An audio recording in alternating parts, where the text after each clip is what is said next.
శ్రీగురుభ్యో నమః. శ్రీమాత్రే నమః. మొన్నను మనము కార్తీక మాసంలో వచ్చేటటువంటి విశిష్టమైనటువంటి తిథుల గురించి చెప్పుకుంటూ మనము భగినీహస్త భోజనం గురించి తెలుసుకున్నాము. సోదరి తృతీయ గురించి తెలుసుకున్నాం. మరి మరునాడు వచ్చేటటువంటి తిథి ఏంటి? చవితి. దాన్ని మనం ఏం చేస్తూ ఉంటాము? నాగుల చవితిగా మనం చేసుకుంటూ ఉంటాము. మరి అసలు మనకు ఒక ఆలోచన వస్తుంది, అసలు మనకి దేవతామూర్తులు ఇంతమంది ఉన్నారు కదండి, మరి నాగుల చవితిగా మనము ఆ సుబ్రహ్మణ్యుణ్ణి ఉపాసన చెయ్యటము అని ఎందుకు అన్నటువంటి సందేహం కలుగుతుంది. పైగా మనం సుబ్రహ్మణ్యుణ్ణి ఉపాసన చేసేటప్పుడు నిజమైనటువంటి సాకార రూపంలో ఉన్నటువంటి మూర్తికి కాకుండా జంట నాగులుగా ఉన్నటువంటి నాగుపాములకి మనం పాలతో అభిషేకం చేస్తాము. వాటికి ఏం చేస్తాము? చలిమిడి తీసుకెళ్తాము, చిమ్మిరి తీసుకెళ్తాము, అరటిపళ్ళు తీసుకెళ్తాము, ఆవు పాలు తీసుకెళ్తాము. ఇవన్నీ తీసుకెళ్ళి కొంతమంది కోడిగుడ్లు కూడా వేస్తూ ఉంటారు. మరి ఈ నాగుపాము రూపానికి మనము ఆరాధన చేయటం ఎందుకు? మనకి దేవతామూర్తులలో ఏ దేవతామూర్తిని చూసినప్పటికీ కూడా చేతులెత్తి నమస్కరించాలనిపిస్తుంది. కానీ మనకి ఇద్దరు దేవతామూర్తుల్ని చూసినప్పుడు మనకి వారికి చేతులెత్తి నమస్కరించాలన్నటువంటి భావన కాకుండా వారి బుగ్గలు పుణికి పుచ్చుకొని ముద్దు పెట్టుకోవాలనిపిస్తుంది. ఒకరు సుబ్రహ్మణ్యుడు, సాక్షాత్ తల్లి పోలిక, పాలుగారే బుగ్గలతో ఉంటాడు, మిరుముట్లు గొలిపేటటువంటి కన్నులతో ఉంటాడు. అసలు ఆ ముఖాన్ని చూడగానే ఎంతో అమృతాన్ని కురిపిస్తున్నట్టుగా ఆ ముఖారవిందం ఉంటుంది. అలాగే నుదుటి మీద 3 విభూతి రేఖలతోటి పొడుగు బొట్టు పెట్టుకొని మన చూపరులకి చూసి చూడంగానే ఆ సుబ్రహ్మణ్యుడికి నమస్కరించాలన్నటువంటి భావన కంటే కూడా మనకి బుగ్గలు పుడికి పుచ్చుకొని ముద్దు పెట్టుకోవాలనిపిస్తుంది. ఇంకొకరు కృష్ణ పరమాత్మ. అసలు కృష్ణ అన్నటువంటి నామంలోనే ఆనందమంతా కూడా దాగి ఉంది. రసోవై సహా అతని యొక్క రూపాన్ని తలుచుకున్నంత మాత్రాన ప్రతి ఒక్కరూ కూడా ఆనందడోలికల్లో మునిగిపోతారు. ప్రతి తల్లి కూడా తన పిల్లలకి చిన్నతనంలో కృష్ణుడి వేషం వేస్తుంది. ఒక నిమలి పెంచం తీసుకొస్తుంది, ఏదో ఉన్నటువంటి వాటిల్లోనే ఒక ధవతి కడుతుంది, పైన ఉత్తరీయం వేస్తుంది, రకరకాల ఆభరణాలని వేసి చిన్ని కృష్ణుడిగా తయారు చేసుకొని ఆ కృష్ణ పరమాత్మని చూసి ప్రతి స్త్రీ కూడా మురిసిపోతుందంటే ఆ రూపంలోనే ఆనందం దాగి ఉంది. కాబట్టి దేవతామూర్తులలో ఈ ఇద్దరిని చూసినంత మాత్రాన మనకి బుగ్గలు పుణికి పుచ్చుకొని ముద్దు పెట్టుకోవాలనిపిస్తుంది. అందుకే కృష్ణ పరమాత్మ గురించి చెప్పేటప్పుడు కన్నులు తెరువని కడు చిన్ని పాపడై దానవి చనుబ్రాలు త్రావి చంపే 3వ నెల నాడు ముద్దల బాలుడై కోపించి శకటంబు కూలదన్నే ఏడాది కుర్రడై ఎగసి తృణావర్తు మెడవంచి ప్రాణాలు మృతుని చేసే తన్ని వెళ్ళనకు తాను రోలగట్టిన కొమరుడై మద్దుల నీలగోల్చే బసుల క్రేవులగాచుచు బకుని చీరే వెలగతో వచ్చ దైత్యుని వేసి గడపే సబలుడై కరదైత్యుని సంహరించే నితడు సామాన్య బాలుడే ఎంచి చూడ. అసలు మనకు ఆ కృష్ణ పరమాత్మ యొక్క మూర్తిని చూడగానే మనకి నిజంగా ఆశ్చర్యం కూడా కలుగుతుంది. అసలు కన్నులు కూడా తెరవనటువంటి కడు చిన్ని పాపడై పూతనని సంహరించాడా లేదా? ఆవిడ యొక్క చనుబ్రాలు త్రాగుతూ, అలాగే 3వ నెల నాడు ముద్దులు మూట కట్టేటటువంటి రూపంతో ఉండి ఒక్కసారి ఆ శకటాసురుణ్ణి తను పొడుకున్న చోటి నుండి తన కాలితో తన్నేశాడు. అలాగే ఏడాది కుర్రడై ఎగసి తృణావర్తు మెడబట్టుకొని కూల్చి మృతుని చేసే ఏడాది కుర్రాడిగా ఉన్నప్పుడు ఏం చేశాడు? ఒక్కసారి ఎగిరి ఆ తృణావర్తుని యొక్క మెడపట్టుకొని కూల్చి వాడు చచ్చిపోయేటట్టు చేశాడు. అలాగే తన్ని వెళ్ళనకు తనై రోలగట్టిన తన్యుడై యశోదమ్మ నిజంగా తల్లి ఎంతలా అనుభవించిందోనండి. ప్రతి ఒక్కరికి కూడా ఇలా చెయ్యి పెట్టి చూపించి శాసించగలిగినటువంటి శక్తి కలిగినటువంటి ఆ పరమాత్మని ఆ యశోదమ్మ తన కుమారుడు కాబట్టి ఏంట్రా వెన్న దొంగతనం చేస్తున్నావుట కదరా అని తల్లి ఇలా వేలు చూపిస్తుంటేట ముక్కోటి దేవతలు కూడా ఆశ్చర్యంతో ముక్కున వేలేసుకున్నారట.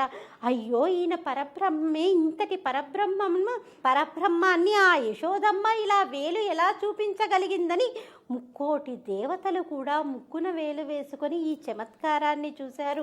అయ్యో, ఈ యశోదమ్మ ఏమునోచిందో ఇంతటి స్థితిని పొందడానికని ప్రతి ఒక్కరూ కూడా ఆనందపడిపోయేవారు.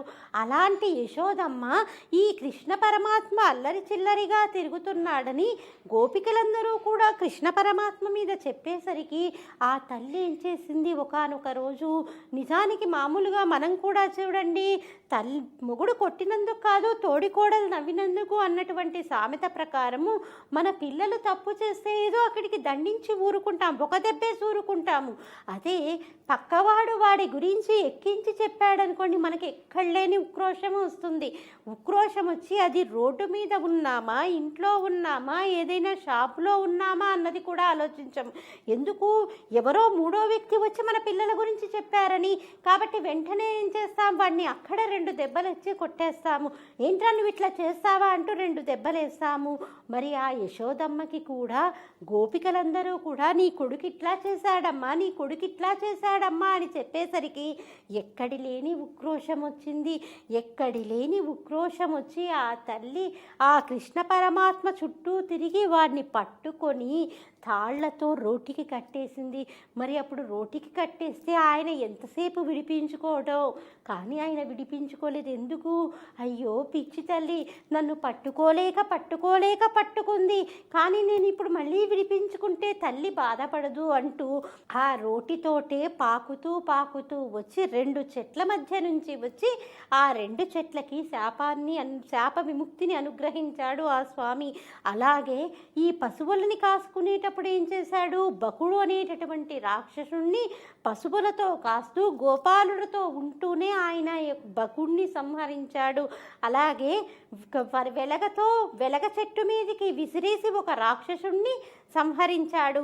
సబలుడై ఖరదైత్యుని సంహరించే ఖరదైత్యుడనేటటువంటి రాక్షసుణ్ణి త్రుటిలో సంహరించాడు. అందుకే గోపాలురందరూ అనుకునేవాళ్ళుట, వీడికి సామాన్య కృష్ణుడే కానీ వీడికి ఏదో శక్తి ఉంది అనుకునేవారు. ఎందుకు, వాళ్ళు గోపాలురు కాబట్టి, ఇంకా అంతకంటే ఎక్కువగా ఆలోచించేటటువంటి శక్తి వాళ్ళకి లేదు కాబట్టి, అమ్మో మా కృష్ణుడు అంటూ ఎప్పుడూ కూడా ఆయన చుట్టూ తిరుగుతూ ఆయనతోటే ఆడుకుంటూ ఆయన నీడన ఉండడంలో, ఆయన యొక్క లీలలని ఇలా మననం చేసుకోవటంలో ఆ ఆనందాన్ని వాళ్ళు పొందేవారు. అంతటి ఆనందాన్ని అనుభవించగలిగినటువంటి ధృతి ఉన్నటువంటి వాళ్ళు కాబట్టే, మనస్సు ఉన్నటువంటి వారు కాబట్టే కృష్ణ పరమాత్మ ఆ నంద గోకులంలో వెలిసి బృందావనంలో అందరినీ కూడా అలరించారు. కాబట్టి మనకు ఆ కృష్ణుడి యొక్క రూపాన్ని చూడగానే కూడా ఏమనిపిస్తుంది, బుగ్గలు పుణికి పుచ్చుకొని ముద్దు పెట్టుకోవాలనిపిస్తుంది. మరి ఈ సుబ్రహ్మణ్యుడు అంత అందంగా ఉండేటటువంటి ఆ సుబ్రహ్మణ్యేశ్వర స్వామి మరి అలా పాము రూపాన్ని పొందటం ఏంటి అని మనకు ఒక సందేహం కలుగుతుందా, కలగదా? కలిగి తీరాలి. ఎందుకు అంత అందంగా ఉండేటటువంటి స్వామి ఎందుకబ్బా ఇలా పాముగా అయ్యాడు అని అనుకోగాని, ఒకానొక సందర్భంలో పరమశివుడు కైలాసంలో కొలువు తీరి ఉండగా ద్వారానికి కాపలాగా సుబ్రహ్మణ్యుడు ఉన్నాడు. సుబ్రహ్మణ్యుడు ప్రణవానికి అర్థాన్ని చాలా బాగా చెప్పాడు. అందుకే అంతటి పరమశివుడు కూడా నాకంటే నువ్వు బాగా చెప్పావురా అర్థము అంటూ ఆయన కూడా సుబ్రహ్మణ్యుడు ప్రణవానికి అర్థాన్ని చెప్తూ ఉంటే కింద కూర్చొని వినేవారు. ఏ తండ్రికైనా అంతకంటే ఆనందం ఏముందండి. ఇంకా బయట వాళ్ళు ఎవరన్నా కానీ ఎంతో సంపాదించారు మనకంటే అంటే మనం కొంత అసూయ పడతామేమో. అయ్యో, మనం ఇంత భగవంతుడికి పూజ చేస్తాము, ఇన్ని సత్కార్యాలు చేస్తాము, మనకి భగవంతుడు అనుగ్రహించటం లేదు, పక్క వాళ్ళు ఏమీ చెయ్యరే, వాళ్ళకి ఇలా ఎలా అనుగ్రహిస్తున్నాడని ఒక్కసారన్నా మనం ఆలోచిస్తామేమో. కానీ తండ్రికి అలా ఉండదు. తాను ఎన్నో కష్టాలు పడతాడు. తనకి తను నడవకుండా ఉండటానికి ఒక బండి, స్కూటర్ అలాంటివి ఏవీ ఉండవు. కానీ ప్రతి తండ్రి ఏం కోరుకుంటాడు, తన కొడుకు కారులో తిరగాలని కోరుకుంటాడు. తను అనుభవించలేనివి ఎన్ని ఉన్నాయో సుఖాలు, తన కొడుకు అలాంటివన్నీ అనుభవించాలని ప్రతి తండ్రి కూడా తాపత్రయపడతాడు. పైగా తనకంటే మంచి పేరు తెచ్చుకుంటే తండ్రి ఆనందానికి అవధులు ఉండవు. ఎందుకు? ఆత్మావై పుత్రనామాసి, తన ఆత్మే పుత్రుడి రూపంలో తిరుగుతూ ఉంటుంది. కాబట్టి ప్రతి తండ్రి ఏం కోరుకుంటాడో తన కొడుకు ఉన్నత స్థితిలో ఉండాలని కోరుకుంటాడు. పైగా కొడుకు చేతిలో పరాజయాన్ని పొందటం కూడా అది ఒక విజయంగా ప్రతి తండ్రి భావన చేస్తాడు. పక్కవాడు ఏదైనా మనల్ని ఓడించాడనుకోండి, వాడి మీద కసితో ఇంకొకసారి ఆడి వాడిని ఓడిస్తామేమో, కానీ కొడుకు చేతిలో ఓడిపోవడాన్ని మనం గజారోహణంగా స్వీకరిస్తాము. పైగా భగవంతుడికి కృతజ్ఞతలు కూడా తెలియచేసుకుంటాము. దేవా, చక్కటి కొడుకును అనుగ్రహించావు, చక్కటి విజ్ఞానం ఉన్నటువంటి కొడుకును అనుగ్రహించామని మనము 10 సార్లు భగవంతుడికి కృతజ్ఞతలు తెలియచేసుకుంటాము. కాబట్టి మరి ఆ యొక్క పరమశివుడు కూడా పుత్రాధిచ్చేత్ పరాజయం, పుత్రుడి చేతిలో ఓడిపోవడం కంటే ఇక నాకు కావలసిందేముంది అని ఆ పరమశివుడు కూడా తండ్రే కదా. పైగా వాళ్ళందరికీ కూడా జగతః పితరం వందే పార్వతీ పరమేశ్వరు అని మనం ప్రతిరోజు చెప్పుకుంటూ కూడా ఉంటాము. కాబట్టి ఆయన మనందరి చేతిలో ఉంటే కూడా సుబ్రహ్మణ్యుడు నిజమైనటువంటి కొడుకు చేతిలో ఓడిపోయేసరికి ఆయన ఆనందాన్ని పొందాడు. మరి అలాగే సుబ్రహ్మణ్యుడు ఆ రాజు కైలాసానికి కాపలాగా ఉన్నాడు. ఇంతలో బ్రహ్మగారు ఆ యొక్క కైలాసగిరిని పరమశివుణ్ణి సందర్శించుకుందామని వచ్చారు. వచ్చి రాగానే సుబ్రహ్మణ్యుడు ప్రణవానికి అర్థాన్ని చెబుతూ ఉంటే ఏదో బ్రహ్మగారు మాట్లాడేసరికి కించిత్ ఆయన కించపడేటట్టుగా సుబ్రహ్మణ్యుడు మాట్లాడాడు. ఇలా మాట్లాడేసరికి ఎంతైనా బ్రహ్మగారు కదా, అందరికంటే కూడా పెద్ద తలక ఆయన సృష్టికర్త అయిపోయా. వెంటనే ఏం చేశాడు బ్రహ్మగారు, కైలాసంలోకి తల దించుకొని లోపలికి వెళ్ళాడు. అయ్యో, పిల్లవాడి చేత నేను ఇలా అనిపించుకోవలసి వచ్చిందేమిటా అని ఆలోచిస్తూ ఆయన కైలాసంలోకి వెళ్ళారు. అలా వెళ్ళగానే మరి పరమశివుడు గ్రహించలేడా, శివుడాగ్లనేది చీమైనా కదలదు అని మనకి సామెత ఉండనే ఉంది. ఆయనకి అన్ని విషయాలు తెలుసు. కానీ బ్రహ్మగారిని అడిగారు, ఎందుకయ్యా అలా తలదించుకొని వస్తున్నావు, ఏం జరిగిందేంటి అని అడగగానే బ్రహ్మగారు ఏమీ చెప్పలేదు. కానీ వెంటనే పరమశివుడు జరిగినది గ్రహించి వెంటనే బ్రహ్మగారితో, పోన్లే మా అబ్బాయి చిన్నబ్బాయి, వాడు ఏమన్నా పట్టించుకోకని చెప్పలేదు. ఎందుకు? ఒక తండ్రిగా తన కొడుకుని దిద్దాల్సినటువంటి బాధ్యత తనకు ఉంది. కాబట్టి వెంటనే ఆయన ఏం చేశాడు, సుబ్రహ్మణ్యుణ్ణి పిలిపించాడు. సుబ్రహ్మణ్యుణ్ణి పిలిపించి, నువ్వు పెద్దలతో మాట్లాడాల్సినటువంటి పద్ధతి ఇదేనా? ఈయన బ్రహ్మగారు నేను సృష్టించిన వాడే అయినప్పటికీ కూడా ఆయన పెద్దరికానికి గౌరవం ఇచ్చి నేను ఆయన పాదాలకి నమస్కరిస్తాను. అలాగే మీ మేనమామ అయినటువంటి విష్ణుమూర్తి కూడా స్థితికారకుడే అయినప్పటికీ కూడా బ్రహ్మగారు ఎంతోమందికి ప్రత్యక్షమై ఎన్నో వరాలని అనుగ్రహిస్తూ ఉంటారు. ఎన్నో వరాలని అనుగ్రహించినప్పటికీ కూడా విష్ణుమూర్తి తదనుగుణంగా ఎన్నో అవతారాలనెత్తి ఆ రాక్షస సంహారం చేస్తూ ఉంటాడే. కానీ నువ్వు ఇలా వరాలు ఇచ్చేస్తున్నామని ఏనాడైనా ఏ పురాణంలో అయినా మనం చదివినట్టుగా మనకి తెలుసా? మన సనాతన ధర్మంలో అలాంటిది ఉండదు. విష్ణుమూర్తి అలా అవతారాలు ఎత్తుతూనే ఉంటాడు, బ్రహ్మగారు అలా వరాలను ఇస్తూనే ఉంటాడు. అంతటి విష్ణుమూర్తి కూడా బ్రహ్మగారి యొక్క పాదాలకి నమస్కరిస్తూ ఉంటాడు. మరి అలాంటిది నువ్వు మా అందరికంటే నాకు కొడుకువి, అంటే చాలా చిన్నవాడివి, మరి అలా పెద్దన్ని అధిక్షేపించేటట్టు మాట్లాడవచ్చా? కాబట్టి దీనికి నువ్వు శిక్ష నీకై నువ్వే విధించుకో. నువ్వు ఇలాంటి శిక్ష వేసుకోమని నేను చెప్పను. నువ్వు అన్నీ తెలిసినటువంటి వాడివి, పెద్దలని అధిక్షేపించినటువంటి పాపం పోగొట్టుకోవాలంటే నీకై నువ్వు శిక్ష విధించుకో అని చెప్పాడు. చూసారా, మనకందరికీ కూడా ఒక విషయాన్ని తెలియచేశాడు. ఇప్పుడు మనం పిల్లల ముందు మాట్లాడేటప్పుడు పిల్లలు ఏదైనా వచ్చి బామ్మ ఇలా చేసింది, అమ్మమ్మ ఇలా చేసింది, అత్తయ్య ఇలా చేసింది అని చెప్పగానే అవునరా వాళ్ళ బుద్ధులు ఇంతే, వాళ్ళ గుణాలు ఇంతే, ఇంకోసారి ఇలా అయితే మళ్ళీ నాకు చెప్పే అని మనం పిల్లలకి చెప్తూ ఉంటాం. అంతేకాని వెంటనే మొదటిసారి చెప్పినప్పుడే ఒక్క దెబ్బ వేసి తప్పు పెద్దలన్నట్టు అనకూడదని ఎవరమైనా పిల్లల్ని మందలిస్తున్నామా? అలా మందలిస్తే అసలు ఎన్నో కాపురాలలో కుటుంబాలలో శాంతి నెలకొని ఉంటుంది. ఆనాడు పరమశివుడు చేశాడు, సుబ్రహ్మణ్యుడికి శిక్ష విధించుకోమనగాని అంతటి అందమైన రూపంతో ఉన్నటువంటి సుబ్రహ్మణ్యుడు కూడా నాగుపాము రూపాన్ని దాల్చాడు. నాగుపాము రూపాన్ని దాల్చి ఆయన తిరుపతిలో ఉన్నటువంటి కపిలతీర్థంలో మరియు తమిళనాట కొన్ని క్షేత్రాలలో అలా నాగుపాము రూపాన్ని ధరించి అలా పడుకొండిపోయాడు. అందుకే మనకి ఇప్పటికీ కూడా కపిలతీర్థం మెట్లు దిగుతూ ఉంటే అక్కడ ఆ మెట్ల మీద నాగుపాము పడుకున్నటువంటి చారికలు మనకి కనిపిస్తూ ఉంటాయి. అలాగే తమిళనాట క్షేత్రాలలో ఎక్కడ చూసినా కూడా సుబ్రహ్మణ్య ఆరాధన ఎక్కువగా ఉంటుంది. కాబట్టి సుబ్రహ్మణ్యుడి యొక్క మూర్తుల్ని మనం చూస్తే జంట నాగులు రెండూ కూడా పెనవేసుకొని ఉన్నట్టుగా మనకు అగుపిస్తూ ఉంటారు. అసలు సృష్టికి మూలమేంటి? పురుషుడు స్త్రీ ఇద్దరూ కలవటం వల్ల పురుషుడి యొక్క వీర్యము స్త్రీ యొక్క స్త్రోణితంతో కలిసి పిండ రూపాన్ని ధరిస్తుంది.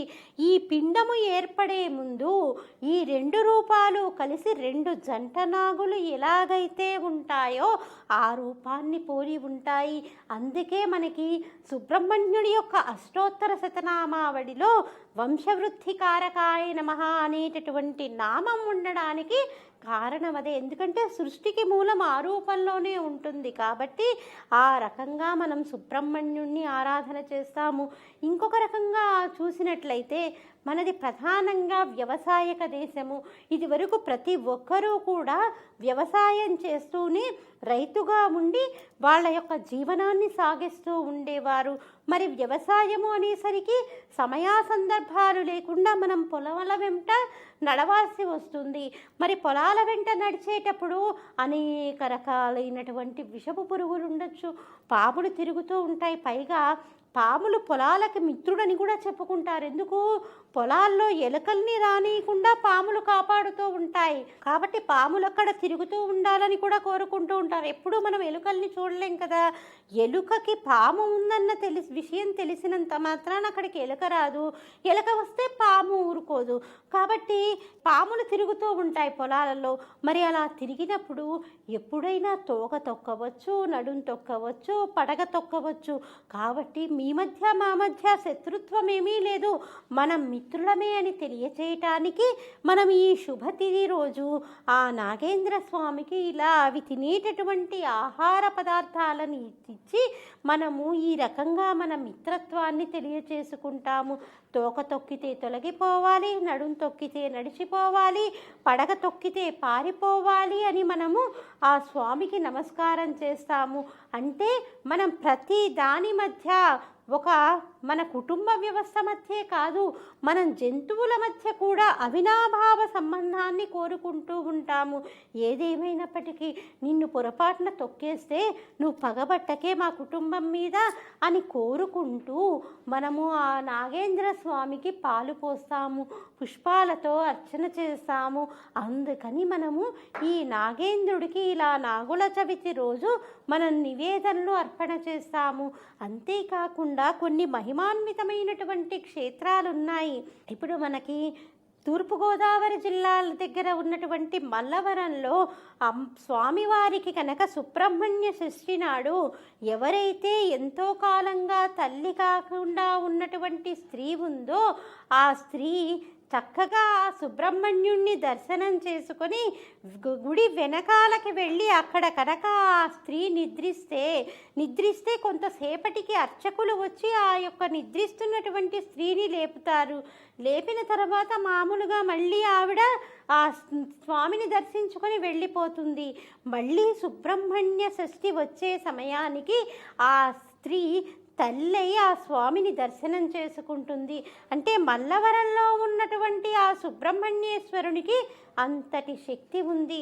తప్పకుండా వైద్యశాస్త్రం అంగీకరించకపోయినప్పటికీ కూడా ఆ స్వామి ఎంతోమందిని తల్లులుగా అయ్యేటట్టు అనుగ్రహించాడు. అలాగే కేరళ రాష్ట్రంలో ఉన్నటువంటి త్రిశూల్ అనేటటువంటి క్షేత్రము, ఈ త్రిశూల్ క్షేత్రం కూడా ఎంతో మహిమాన్వితమైనటువంటిది. ఈ త్రిశూల్ క్షేత్రంలో శివలింగం మీద ఆవు నెయ్యితో అలా అభిషేకం చేస్తూనే ఉంటారు. ఇలా ఆవు నెయ్యితో అభిషేకం చేసేటప్పుడు ఎన్నో సంవత్సరాల క్రితం పూర్వపు నీతిని కూడా వాళ్ళు వాడుతూ ఉంటారు. పైగా ఈ త్రిశూల్ క్షేత్రంలో ఆవు నెయ్యిని తయారు చేయటం కూడా ఒక దీక్షలా వాళ్ళు స్వీకరిస్తూ ఉంటారు. ఈ ఆవు నెయ్యి తయారు చేయటానికి వాళ్ళు ఒక దీక్షగా ఒకసారి ఆలయం లోపలికి అర్చకులు వచ్చారు అంటే కొన్ని నెలల పాటు అలా ఆలయంలోనే ఉండిపోతారు. మళ్ళీ వాళ్ళు బయటికి వెళ్ళేటప్పుడు చాలా పెద్ద ఉత్సవంగా చేస్తూ ఉంటారు. ఏ అమ్మాయికైనా వివాహం నిశ్చయమైనటువంటి వెంటనే త్రిశూల్ క్షేత్రానికి కనుక మనం తీసుకెళ్తే అక్కడ ఆ స్వామివారిని కనుక దర్శనం చేయిస్తే ఆ అమ్మాయి యొక్క జాతకంలో తల్లి కాకుండా ఏవైనా దోషాలు ఉన్నప్పటికీ కూడా ఈ త్రిశూల్ క్షేత్రంలో ఉన్నటువంటి స్వామిని దర్శనం చేసుకున్నంత మాత్రాన ఆ దోషం తొలగిపోతుంది. పైగా స్వామివారి మీద మనం అభిషేకించినటువంటి నెయ్యి అలా పోసి ఉంటుంది. ఒక మంచు కొండలా ఆ నెయ్యంతా కూడా కప్పబడి ఉంటుంది. ఎంతోసేపు ఎంతో కాలంగా దానిపైన అలా నెయ్యి పేరుకుపోయి ఉన్నప్పటికీ కూడా అది కరగదు. మన చేతిలో ఎప్పుడైతే ఆ నేతిని మనకి ప్రసాదంగా ఇస్తారో వెంటనే మనం ప్రసాదంగా పుచ్చుకున్న వెంటనే ఆ నెయ్యి కరిగిపోతుంది. అంతటి మహిమ ఆ క్షేత్రానికి. మన జగద్గురువుగా ప్రసిద్ధికెక్కినటువంటి శంకర భగవత్పాదుల వారు కూడా వారి తల్లి అయినటువంటి ఆర్యాంబ తండ్రి గారు అక్కడ ఆ స్వామిని ఉపాసన చేయటం చేతనే వారు జన్మించారు. కాబట్టి ఆ త్రిశూల్ క్షేత్రానికి అంతటి విశిష్టత ఉంది. మరి ఆ నాగేంద్ర స్వామిని ఉపాసన చేసి ఆ సుబ్రహ్మణ్యుణ్ణి ఉపాసన చేసి ఎంతోమంది పిల్లలు లేనటువంటి వారు తల్లిగా మారారు.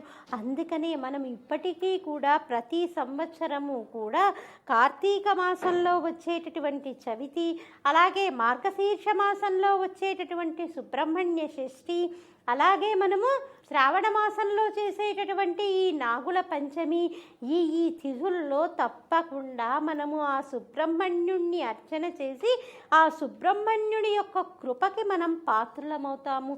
ఎంతోమంది ఆ సుబ్రహ్మణ్యుణ్ణి అనేక రకాలుగా ఆరాధన చేసి వారి యొక్క కోర్కెల్ని ఈడేర్చుకున్నటువంటి వారున్నారు.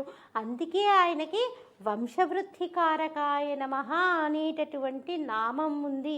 అందుకనే ఆయనని ఉపాసన చేసేటప్పుడు ఎంతో దీక్షగా త్రికరణాలు ఏకీకృతమయ్యేటట్టు మనము ఆ స్వామిని పూజిస్తే తప్పకుండా మనల్ని అనుగ్రహిస్తాడు. పైగా ఆయనకి మంగళవారం చాలా ఇష్టమైనటువంటి తిథి కాబట్టి ప్రతి ఒక్కరూ కూడా ఆ మంగళవారం నాడు ఆ సుబ్రహ్మణ్య భుజంగం కనుక చదివినట్లయితే మనకి ఆరోగ్యాన్ని కూడా అనుగ్రహించేటటువంటి ప్రదాత ఆ సుబ్రహ్మణ్యుడు. ఆరోగ్యదాత మరియు సంతానదాత, మన వంశాన్ని నిలబెట్టేటటువంటి వాడు. అందుకే మనం ఏం చేస్తాము, మనకి నూకలేస్తాం ఆ సుబ్రహ్మణ్యుడి మీద. నూకలు తీసుకుని రూకలే స్వామి అని అడుగుతాం. రూకలంటే ఏంటి? ఐశ్వర్యము. ఐశ్వర్యం అంటే ఏంటి? పిల్లలు. మనం ఎక్కడికైనా బయటికి వెళ్ళామనుకోండి, ఎవరైనా మీకు ఎంత జీతము, మీరు ఎంత సంపాదించారు అని అడిగితే మనం చెప్తామా? పోనీ ఎదుటి వాళ్ళు అడుగుతారా? అడగరు. మనల్ని ప్రతి ఒక్కరూ అడిగేటటువంటి ప్రశ్న ఏంటి? మీకెంతమంది పిల్లలండి అంటాము. మీకెంతమంది పిల్లలండి అన్నంత మాత్రాన ప్రతి ఒక్కరం కూడా ఏంటి చాలా పొంగుతో చెప్పుకుంటాము. మాకింతమంది పిల్లలండి అని చాలా గర్వంగా చెప్పుకుంటాము. కాబట్టి ఆయన నూకలు తీసుకుని మనకి రూకలు ఇస్తాడు. రూకలంటే ఏదో మనకి డబ్బిస్తాడని కాదు, మన వంశాన్ని నిలుపుతాడు. మన వంశాన్ని నిలిపి మనకి వంశము తామర తంపరగా పెరిగేటటువంటి అనుగ్రహాన్ని ప్రసాదించగలిగినటువంటి శక్తి ప్రదాత ఆ సుబ్రహ్మణ్యుడు. అందుకే మనము ఈ యొక్క కార్తీక మాసంలో చవితి రోజు ఆ స్వామిని ఉపాసన చేస్తాము. తర్వాత ఈ నాగుల చవితి తర్వాత వచ్చేటటువంటి తిథి అష్టమి. మనకి కార్తీక మాసంలో వచ్చేటటువంటి శుక్లపక్ష అష్టమిని గోష్ఠాష్టమి అంటాము. ఈ అష్టమి రోజు మనం ఏం చేయాలి? చక్కగా ఆవుని పూజించాలి. అసలు ఆవుని పూజించటం అంటే ఆవుని ఎందుకు పూజించాలి అని మనకు ఒక సందేహం కలుగుతుంది. మనకి పీఠాలలో కూడా మూడిటికి పూజ చేస్తూ ఉంటారు. గజ పూజ, అశ్వపూజ, గోపూజ అని ఈ 3 పూజలు ఉంటాయి. గజ పూజ, అశ్వపూజ, జంతు పూజలు. కానీ ఈ గోపూజ సాక్షాత్ పరదేవతయే. ఎందుకంటే సాక్షాత్ అమ్మవారే ఆ గోవు రూపంలో తిరుగుతూ ఉంటుంది. కాబట్టి గోమాత అంటాం మనము. ఒక గోవు అనే కాదు, గోమాత అని కూడా సంబోధిస్తూ ఉంటాము. అంతటి పరమాచార్య వారు కూడా ఆయన కంచిలో కామాక్షి అమ్మవారిని అర్చన చేద్దామని దేవాలయంలోకి వెళ్తూ ఉంటే ఆవు ఎదురుగుండా వస్తూ ఉంటే ఆయన శిష్య బృందము ఆవుని ఎదిరిస్తే ఆయన ఊరుకునేవారు కాదు. ఆగండి ఆగండి, దాన్ని ఏమీ అనకండి అంటూ నేను దేవాలయంలోకి అమ్మవారిని పూజిద్దామని నేను వెళ్తూ ఉంటే అయ్యో వీడు నా భక్తుడు, వీడిని కష్టపెట్టడం ఎందుకని ఆ పరదేవతే నాకు ఎదురుగా వచ్చింది, కాబట్టి ఇక దేవాలయంలోకి వెళ్ళి పూజ చేయటం ఎందుకు అని అక్కడ కూర్చొని ఆసనం వేసుకొని ఆ గోవుకే ఆయన పూజ చేసేవారు. అంటే గోవు యొక్క విశిష్టత మనకి దీనివల్ల తెలుస్తుంది. మనకి మన ధర్మంలో 5 లక్ష్మీ స్థానాలుగా చెబుతూ ఉంటారు. అందులో ఒకటి ఆవు యొక్క వెనక తట్టు, తామర పువ్వు, మారేడు దళాలు, ఏనుగు యొక్క కుంభస్థలము, వివాహిత అయినటువంటి స్త్రీ పాపట్లో పెట్టుకునేటటువంటి కుంకుమ, ఈ 5 కూడా లక్ష్మీ స్థానాలుగా చెప్తారు. కాబట్టి ఆవు యొక్క వెనక తట్టుకే మనం పూజ చేస్తూ ఉంటాము. ఆ వెనక తట్టుకి మనము ఇంత పసుపు రాసి ఇంత కుంకుమ పెట్టినంత మాత్రాన సాక్షాత్ పరదేవతకి పూజ చేసినట్టే. ఆవుని కొట్టడం కానీ అదిరించటం కానీ చేయకూడదు. పోనీ అయ్యో నాకే పుణ్యం రావాలి అని పక్క వాళ్ళు ఎవరన్నా పిల్లలు తెలియనటువంటి వాళ్ళు అదిలిస్తున్నా కొడుతున్నా చెప్పాలి, తప్పు అలా చేయకూడదు అని చెప్పాలి. మనకి చేతనైతే ఇంత గడ్డి పరక తీసి మనం దాని నోటికి అందించాలి. అలా అందించినంత మాత్రాన మనం సశాస్త్రీయంగా నిప్పులు కడిగేటటువంటి మడి వంట చేసి ఆ సకల దేవతలకి కూడా మహానివేదన చేసినట్టుగా మన ఖాతాలో పుణ్యాన్ని వేస్తారంటే ఆవుకి ఒక గడ్డి పరక పెడితే అంతటి పుణ్యాన్ని మనం పొందగలుగుతున్నాం. ఎందుకు? ఆవు అంటే సాక్షాత్ పరదేవతే. మన ఇంటి ముందే నుంచొని ఉంటుంది. అన్ని తీర్థాలని తన కడుపులోనే పెట్టుకుంటుంది. గో పంచకానికి అంతటి విశిష్టత. మనకి ఏదైనా అశౌచం వచ్చిందనుకోండి, ఏం చేస్తాము? వెంటనే ఆవు పంచకాన్ని తెచ్చుకొని ఇంటి నిండా చల్లుకుంటాం. శుద్ధి అయిపోయిన తర్వాత ఎందుకు అశౌచంతో అటు ఇటు తిరిగామేమో అని గో పంచకాన్ని తీసుకొచ్చి ఇంటి నిండా చల్లుకుంటే శుద్ధి అయిపోతుంది. ఎందుకు? సకల తీర్థాలు కూడా ఆవు యొక్క కడుపులోనే ఉన్నాయి, ఆ గో పుష్కరిణిలోనే ఉన్నాయి. కాబట్టి ఆవు యొక్క కడుపు ఒక పుష్కరిణి అనుకోవచ్చు. ఏ తీర్థము ఎక్కడెక్కడో ఉండొచ్చు, ఒక్కొక్క తీర్థం ఒక్కొక్క ప్రదేశంలో ఉండొచ్చు, కానీ అన్ని తీర్థాలు కలిపి ఉన్నటువంటి పుష్కరిణి ఏది? సాక్షాత్ ఆ గోమాతే. ఆ గోమాతలో అన్ని పుష్కరిణీలు కూడా కలిపి ఉన్నాయి. పోనీ వైజ్ఞానికంగా మనం చూసామనుకోండి, మనం ఏం చేస్తూ ఉంటాము?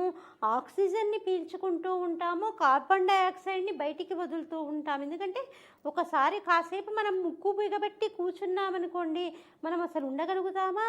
ఉండలేము, ఉక్కిరి బిక్కిరైపోతాం. ఎవరో మహానుభావులైనటువంటి వారు ఎప్పుడూ తపస్థితిలో ఉండి ఎప్పుడూ కూడా ధ్యానంలో ఉండేటటువంటి వాళ్ళు తప్ప మిగతా వాళ్ళము కొన్ని సెకండ్లు కూడా మనం అలా కూర్చొని ముక్కు బిగబెట్టి కూర్చొని ఉండలేము. కానీ ఆవేం చేస్తుంది?